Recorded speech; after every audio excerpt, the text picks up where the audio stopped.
Go ahead and get straight to where Sandy's located right now. She's still a Category 1, but as Mike and I were talking about over the last 30 minutes, we expected her to be intensifying, and that's already happening. She is stronger now. Wind field still extends out about 175 miles away from the center, and tropical storm force winds, man, that's almost a whopping 500 miles away from the center of that storm. So even though you saw that little icon showing the center of Sandy well offshore to the east of the Cape Hatteras area by almost 300 miles, with a 500-mile wind field, we're already feeling the impacts of Sandy onto the eastern shore, along the bay, and certainly into the eastern locations of Virginia. As you can see over the last few hours, the heaviest winds and rain, they are coinciding with each other here as we look over the last few hours, have been impacting the eastern shore over the bay, and that's now heading west toward you into already impacting places along the eastern northern neck from Reedville to Heathsville down toward Kilmarnock and just now in Urbana.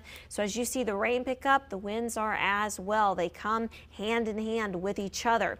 As we go down a little bit farther to the south, you can see those of you Deltaville, West Point, not quite seeing the conditions get to that deteriorating level yet, but they will shortly. So let's get on over to meteorologist Mike Stone, who has the latest information on Sandy and the forecast. Mike?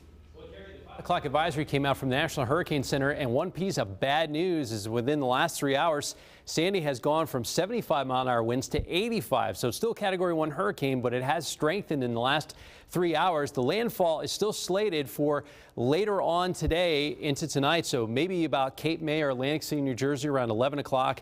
It comes inland and then works up throughout parts of the northeast. So the next 24 to about 36 hours will be our prime time.